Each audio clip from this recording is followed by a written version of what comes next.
कहीं ना कहीं मैं माफ़ी भी चाहूँगी, क्योंकि ये प्रत्यक्ष रूप से पूछना मेरे लिए भी, क्योंकि मैं एक महिला हूँ, तो खेद का विषय है। लेकिन आरोप प्रत्यारोप, कैरेक्टर, चरित्र तक पर उंगली उठाई जा रही है।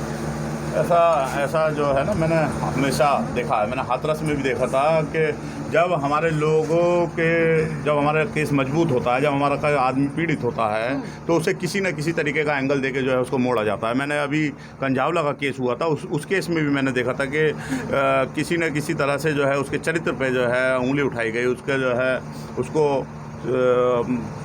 उसका सम्मान को जो है मीडिया के, भरी मीडिया पे, और वो भी ये शर्म की बात है कि महिला पत्रकार रहती हैं और वो ही जो है उसके अंदर लिप्त रहती हैं। ये कहीं ना कहीं ये ऐसा मैं देखता हूँ कि शेड्यूल कास्ट की जब बहन बेटियों के साथ इस तरीके की बात होती है तो लोगों को बचाने के लिए जो है उसके चरित्र पर उंगली उठाई जाती है। जब ये शेड्यूल कास्ट की महिला होती है और माइनॉरिटी का व्यक्ति होता है तो इसको लव जिहाद का एंगल दिया जाता है, और जब शेड्यूल कास्ट की महिला होती है, जनरल जाति का व्यक्ति होता है, तो उसके खिलाफ जो है उसी ही जिसके खिलाफ जो पीड़ित है उसको ही गलत ठहराया जाता है। अच्छा, नाम क्या है आपका? मेरा नाम हिमांशु वाल्मीकि है, मैं भीम आर्मी का कार्यकर्ता एक हूँ। शब्द बहुत मायने रखेंगे, क्योंकि जिस प्रकार से आपने कहा कि अगर वो जर्नल होता है तो उसे अलग रुख दिया जाता है। मैं सच्चाई बता रहा हूँ, मैं ज़मीन के सारे केस देखता हूँ आज तक के। मैं भीम आर्मी का कार्यकर्ता होने के नाते मैं पूरे देश की ऐसी घटनाएं देखता हूँ कि जहाँ आज भी ये सच्चाई है कि हमारा आदमी शहीद होता है तो उसको जो शमशान में जलाने तक नहीं दिया जाता है, जिसमें कि शहीद वो भी हैं और दूसरे लोग भी हैं, मगर सच्चाई ये है कि उसको जलाने तक नहीं दिया जाता, उसको कंधा तक देने वाला नहीं होता कोई। सच्चाई ये भी है इस देश के अंदर आज भी, जब कभी उच्च वर्ग का व्यक्ति होता है तो हमारी बहन बेटियों को ही जो है उनका चरित्र को हनन किया जाता है। उनको साक्षात जो है पूरे देश के अंदर जो एक तो पहले ही उनके साथ गलत हुआ होता है, दूसरा उनके साथ उनकी हत्या हो जाती है, उसके बावजूद तीसरे तौर पे उनको उनके परिवार के लोगों को नीचा दिखाया जाता है। लव जिहाद का एंगल, क्योंकि आप साक्षी गौतम हैं, हम सभी लोग नाम बेहतर तरीके से जानते हैं, लेकिन हिंदू साक्षी बेटी कहकर संबोधित किया जा रहा है। सच्चाई तो यह है, हिंदू और सनातनी के नाम पर देश के अंदर खेल हो रहा है।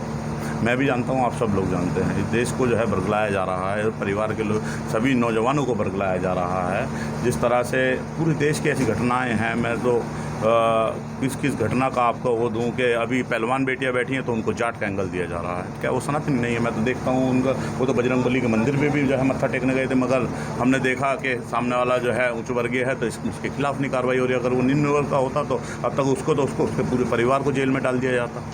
अब तक तो कोई हमारा शेड्यूल कास्ट का एमएलए एमपी मिनिस्टर होता तो उसको जो है पेल दिया जाता।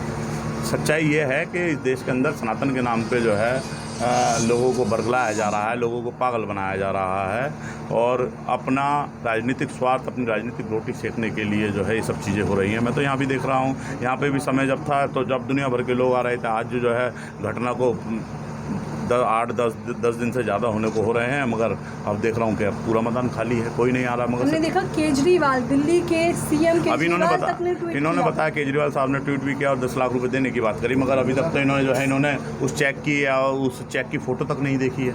अभी तक झूठ है सब, झूठ है सब। जिस तरह से योगी जी उत्तर प्रदेश के अंदर 25 लाख रुपए देने का बात करते हैं और देने पे 17.5-16 लाख रुपए देते हैं, जिस तरह योगी जी नौकरी देने की बात करते हैं, जिस तरह से मकान देने की बात करते हैं, अभी तक नहीं दिया गया है। इसी तरह से केजरीवाल साहब भी यहाँ पे जो है वही उसी राह पे चल रहे हैं। अभी परिवार को बोला तो गया है, मगर बड़ा सवाल है। देखिए, मैं परिवार को 10 लाख रुपए बोला तो गया है, मगर अभी तक तो दिया नहीं गया है। समझिए, इसे तमाम लोगों ने कहा, जितने लोग ट्वीट करते जा रहे थे, बता रहे थे कि हमारी तरफ से समर्थन इस प्रकार से है, 10,000 का, 15,000 का, 50 का, 1 लाख का। तो मुझे बहन बेटी सबकी एक होती है, समझिए, मैं मानता हूँ सबकी बहन बेटियाँ होती हैं, मगर जब मैंने निर्भया वाला केस देखा था तो उसमें 1 करोड़ रुपए मैंने जो है देखा था कि 1 करोड़ रुपए उसके अंदर आर्थिक सहयोग दिया गया था। जब देश के दिल्ली के अंदर अभी कंझावला वाला हुआ तो उसमें भी 10 लाख रुपए दिया गया, उसमें भी 1 करोड़ रुपए नहीं दिया गया। जब अभी जो 8 साल की बच्ची थी दिल्ली कैंट के अंदर जो है जिसको जला दिया गया, तो उसमें भी 10 लाख रुपए दिया गया। क्या तो जाति के आधार पे इस देश के अंदर जो है मुआवजा मिलेगा? जाति के आधार पे न्याय मिलता है, ये सच्चाई है। मैं देखता हूँ इस देश के अंदर जाति के आधार पे प्रोपगंडा रचाए जाते हैं, जाति के आधार पे तमाम सारी चीज़ें की जाती हैं, मगर जाति के आधार पे जो है अलग जाति के आधार पे और लोगों की तरह केजरीवाल सरकार भी जो है वही कर रही है, जिस आधार पे वो लोग चल रहे हैं। तो ये शर्म की बात है। तमाम मैंने खबरें देखी, क्योंकि मैं तो पढ़ ही रही थी उस बीच में।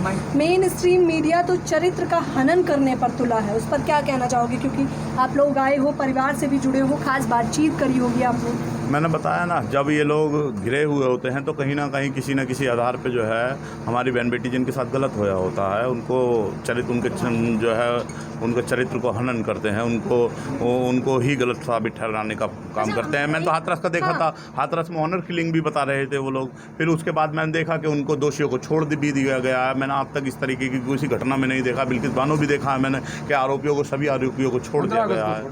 समझिए, तो ये लोग अपने लोगों को मैसेज दे रहे हैं और तमाम तरीके की जो ये प्रोपगंडा चला रहे हैं। मगर सच्चाई है, दर्द ये समझ सकते हैं, आप हो, मैं हूँ, हम सब समझ सकते हैं, क्योंकि हम लोग इन परिवार के लोग हैं। इनके समाज, इनके जो है इनकी तमाम समस्याओं को, परेशानियों को देखते हैं। ये झुग्गी झोपड़ियों में हमारे लोग रहते हैं, इनका दर्द ये क्या जानेंगे कि किस तरह से हमारी बहन बेटियों को, माओ बहनों को जो है पानी भरने के नाम पे, कभी किसी नाम पे जो है रोज़ अन्याय, अत्याचार, जो है उत्पीड़न, शोषण, जिल्लत भरी ज़िंदगी जीनी पड़ती है। जब बारिशें आती होंगी तो यहाँ पे पूरा एरिया भर जाता है। ये देश की राजधानी दिल्ली है, जिसको जो है स्विट्ज़रलैंड बनाने की और पेरिस, न्यूयॉर्क बनाने के गरीबों को सपने दिखाए जाते हैं। मगर देखो यहाँ पे हालात देख लो। आज आप देख रहे हो बारिश में तो बुरा हाल होता होगा यहाँ पे। आज ये देश में देखो 75 साल आज़ाद होने के बाद भी हमारे लोगों को ये आज भी पक्के मकान, जहाँ झोपड़ी वहाँ मकान, पक्का मकान का वादा किया जाता है। मगर सच्चाई है 75 साल के अंदर आज भी यही मिला हमारे लोगों को। 3.5 लाख चाबियाँ बताई जा रही है, फिर वो कहाँ जा रही हैं? कह रहे हैं 3.5 लाख घरों को तो चाबियाँ दे दी गई। ये उसी तरह से 3.5 लाख की जो है वो बताई गई, जिस तरह से 2 करोड़ नौकरियों की बात की गई थी, जिस तरह से बेटी बचाओ बेटी पढ़ाओ की बात की गई थी। ये उसी तरीके का एक जो है नारा हो सकता है। ये उसी तरह से वो है कि पूरे देश के अंदर से जो है सिलेंडर गायब हो गए। मैं देखता हूँ हमारी बस्तियों में आज भी रात को चूल्हे जलते हैं। वो 2 पैसे बचाने के लिए जो है चूल्हे जलाती हैं, क्योंकि इतनी महंगी गैस हो रही है, इतना महंगा सिलेंडर हो रहा है, तो कहाँ से वो सब चीज़ें करेंगे? तो ये तमाम सारी चीज़ें उसी तरह से हैं कि मैं तो आप भी जानते हो अच्छी तरह से, मैं भी जानता हूँ कि खोरी बस्ती जो है पूरी की पूरी तोड़ दी गई। 5000 घर थे उसके अंदर तकरीबन, वो शेड्यूल कास्ट, बैकवर्ड माइनॉरिटी के लोगों के थे, वो तोड़ दिए गए। अभी जो है क्या नाम है आपका, दिल्ली के विश्वास नगर में घर तोड़े गए, अभी खुरेजी में तोड़े गए थे। जहाँ झुग्गी थी वहाँ पक्का मकान देने का वादा किया था। मगर सच्चाई है गरीबी हटाओ का इनका नारा था। मगर गरीबों को अब ये दिल्ली से भगा रहे हैं और ये वहीं दोबारा उनको भेज रहे हैं जहाँ से हमारे लोग आए थे। लव जिहाद के एंगल से सहमत नहीं है भाई, उन्हें तो ये बात पता भी नहीं है, उनको न्याय चाहिए सिर्फ और सिर्फ। उन्हें ये बात बिल्कुल भी पता भी नहीं है, वो तो इस बात की जानकारी भी नहीं है, रूबरू भी नहीं है कि लव जिहाद है तो है क्या। वन साइडेड प्रेम था, एक तरफा प्यार। जिस तरह से इन्होंने बताया ये हो सकता है। वो उन्होंने बताया भी है कि परिवार को, जैसे भाई ने बताया कि उनको वो यहाँ पे आया, 1-2 बार धमका के भी गया, हो सकता है ये बात। इसमें साहिल आपको यहाँ पर आके धमका के गया था? हाँ जी, कई लड़कों के साथ आता था, धमका कर जाता था, कहता था बोलोगे पुलिस को मार दूंगा, जान से मार दूंगा, रहने दूंगा, आते जाते मार दूंगा। कभी तो जो जैसे मैं काम पर रहता था, माँ बेटी रहती थी, हाथ पकड़ के बाहर घर में से खींच ले जाता था। मतलब इस कदर हिम्मत बढ़ी हुई थी उनकी। जी, ये देश की राजधानी दिल्ली के शासन प्रशासन का बात है। जो ये लोग कहते हैं कि भाई यहाँ पे जो है दिल्ली पुलिस सदैव आपके साथ है, सच्चाई तो ये भी है, हमारी कंप्लेंट भी नहीं लिखी जाती है। सच्चाई तो ये भी है, जब हमारी बहन बेटियों के साथ इस तरीके का कोई कृत्य होता है, जब हमारे लोगों को ऊंची जाति के लोग पीटते हैं, तो हमारे लोगों को थाने में भी नहीं घुसने दिया जाता, उनको घुमाया जाता है, धक्के दिए जाते हैं उनको। ये सच्चाई बता रहा हूँ दिल्ली पुलिस सालों साल की। तो अगर भाई यहाँ पे कोई और होता ना, कोई और बेटी होती, तो यहाँ सब लोग अपने जो है, कहूँगा नहीं मैं, सब लोग जितनी भी महिला जिनकी भी ऑर्गेनाइजेशन है, वो सब लोग यहाँ धरना दिए होते, खड़े होते। कैमरे के सामने तो मैंने तमाम नेता देखे यहाँ आते हुए, वो आ रहे थे, मुआवजे की बातें कर रहे थे, बड़ी बड़ी बातें हो रही थी कि बहुत जल्द न्याय मिल जाएगा इस मसले में। देखो, न्याय देना और दिलाना कोर्ट का काम है। मैंने तो बताया ना, मैंने हाथरस देखा, 1.5 साल के अंदर वो लोग छूट गए, 2 साल के अंदर, जिसमें विक्टिम का खुद बयान था कि इन लोगों ने मेरे साथ ऐसे किया, उनको बाइज्जत बरी कर दिया गया। और रही बात न्याय की, हम लोग इनके साथ हैं। हमने इनसे कही भी है कि हम आप कहोगे तो हम पे अच्छे सुप्रीम कोर्ट तक के लॉयर हैं, जो बहुत सारे केसेस में शेड्यूल कास्ट के साथ हुए, बैकवर्ड के माइनॉरिटी के साथ हुए, उनमें लड़ रहे हैं, उनको न्याय प्रक्रिया तक भी पहुंच रहे हैं। अगर आप ये कहेंगे तो हम लोग जो है इनकी पूरी तरह से मदद करेंगे।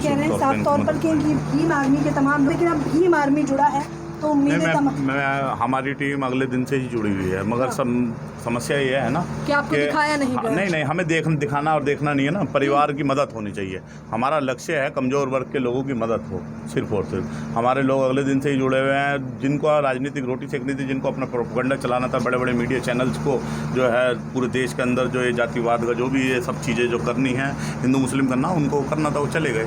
मगर हम कल भी आए थे यहाँ पर, आज भी हैं और आगे भी रहेंगे, क्योंकि ये हमारी बस्तियाँ हैं, हमारी टीम है, समझे। उनकी ये बस्तियाँ नहीं है, उनके यहाँ लोग नहीं रहते ना, उनको वो दर्द कैसे महसूस करेंगे, उनको क्या पता। उनको तो जब एक त्यौहार सा आया था इस तरीके का जो हमारी बहन बेटी के साथ हुआ, उसके साथ हुआ, तो वो चले गए यहाँ से करके, वो उसको सेलिब्रेट करके, उनके लिए सेलिब्रेशन था ये। मगर मुआवजा देने की बात कही गई थी, क्या अभी तक आपको उसमें से कुछ भी हिस्सा मिला? नहीं जी, बिल्कुल नहीं मिला। अभी ना तो SC/ST एक्ट का फंड रिलीज़ किया गया है, ना ही केजरीवाल साहब के द्वारा जो फंड रिलीज़ करा जाना था वो किया गया है, ना ही दिल्ली पुलिस के द्वारा जो मदद दी जानी थी वो मिली है। और जो दुनिया भर के NGOs होते हैं, जो SDM के द्वारा फंड 5 लाख रुपए उनको भी पावर रहती है हथियार देने की, वो भी नहीं दिया गया। परिवार ने तो अंतिम संस्कार के लिए भी पता नहीं कैसे कैसे करके व्यवस्था करी थी। परिवार ने तो जो अस्थियाँ चलाने ये लोग जो जहाँ भी गए थे, तो उसकी भी पता नहीं कैसे कैसे करके व्यवस्था करी होगी। देखो आप हालात देख सकते हो, बीते 10 दिनों से ये हालात इनके जो हैं घर में हैं, तो कहाँ से जो हमारे लोग ताज़ा कमाने ताज़ा खाने वाले लोग हैं सभी, तो कैसे अपना ये सब चीज़ें मैनेज कर रहे होंगे। आखिरी सवाल, पिता क्या चाहते हैं? देखो जी, मैं यही चाहता हूँ कि उसको फांसी की सजा दो और वो